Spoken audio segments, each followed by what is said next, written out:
게임공학과 20학번 배지영 게임수학 11.5절 강의를 시작하겠습니다. 캐릭터 애니메이션을 구현하기 위해서는 캐릭터 폴리곤 메쉬 안에 골격을 심어 골격이 움직이면 폴리곤 메쉬의 정점에 따라 움직이게 해야 합니다. 그림 A를 보면 위팔, 팔꿈치, 아래팔이 있고 그 근처에 정점 V1, V2, V3가 있다고 할 때 각 정점이 뼈 하나에만 매핑이 되며 V1은 위팔, V2와 V3는 아래팔에 속한다고 가정하도록 하겠습니다. 만약 아래팔이 꺾인다면 V2와 V3는 변환을 거치게 되는데 이때의 변환은 월드 공간을 뼈 공간으로 이전한 후 지역 변환을 하고 뼈 공간을 다시 월드 공간으로 이전해주는 과정입니다. 이때의 지역 변환은 회전이 됩니다. 변환을 마친 정점은 그림 B와 같은 형태가 됩니다. 보통 사람의 팔이 꺾이면 팔꿈치를 기준으로 부드러운 곡선을 그리게 되는데 이때의 정점은 직선 형태로 꺾인 것을 확인할 수 있습니다. 이러한 부자연스러움을 방지하기 위해 블렌딩 가중치를 사용하게 됩니다.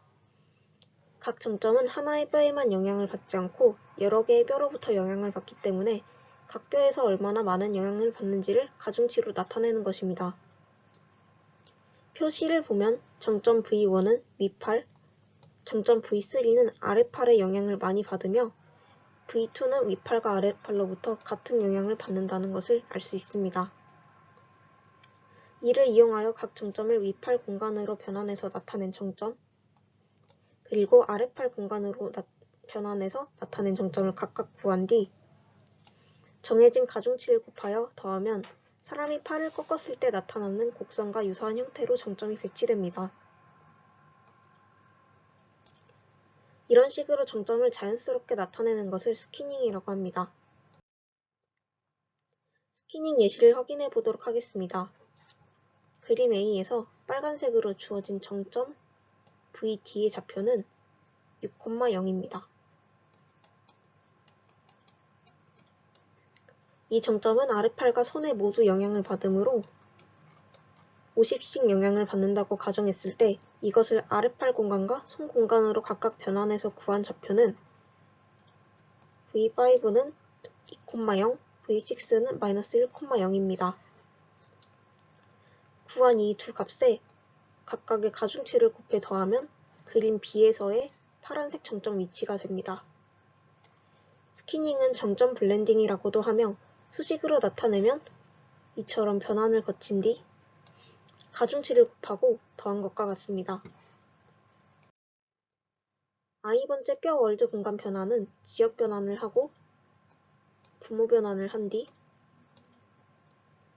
i-1번째 뼈의 월드 변환을 한 값입니다. 이때 지역 변환은 대개 회전 변환이며 부모 변환은 회전과 이동이 결합된 공간 이전 변환입니다. 여기서 지역 변환인 회전 변환과 부모 변환인 공간 이전 변환을 하나의 행렬로 결합한 것을 MC라고 하며 3x3 행렬 부분은 회전이며 네 번째 열은 통합된 이동을 나타내게 됩니다. 따라서 키프레임을 정의한다는 것은 MC를 정의한다는 것과 같습니다. 회전 행렬 부분은 쿼터니언으로 변환 저장이 되며 이동 부분은 벡터로 저장이 되게 됩니다. 이것을 뼈의 키 데이터라고 할 수 있습니다. 키프레임을 제외한 중간 프레임은 키프레임의 쿼터니언과 이동 벡터를 각각 보관하여 나타내게 됩니다. 보관된 쿼터니언 역시 행렬로 변환되며 이동 벡터도 마찬가지로 네 번째 열을 채웁니다. 쿼터니언과 벡터가 모두 변한 후라면 MC를 보관된 MC라고 하며 이것을 부모 뼈의 월드 변환과 결합하여 최종 월드 공간 변환을 결정하게 됩니다. 이것을 코드로 나타낼 때는 i번째 뼈의 월드 변환과 드레스 포즈 변환의 인버스를 결합하여 행렬 팔레트에 저장하고 드레스 포즈 정점에 적용을 합니다.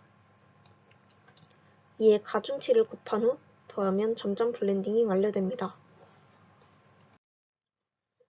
예를 들자면 0, 2, 7, 18의 뼈가 주어졌다고 할 때 각각의 행렬 팔레트에 i번째 뼈의 월드 변환과 드레스 포즈의 변환에 인버스를 곱한 값을 저장해둡니다.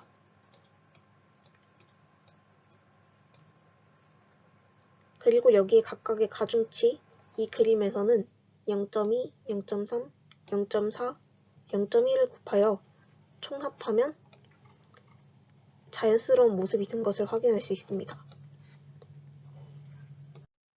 이 이미지에서 키프레임은 처음과 끝 이미지 2개이며 나머지 이미지는 중간 프레임입니다. 이를 모두 겹쳐서 그려보면 자연스러운 움직임이 나타나게 된다는 것을 알 수 있습니다. 이상 강의를 마치겠습니다. 감사합니다.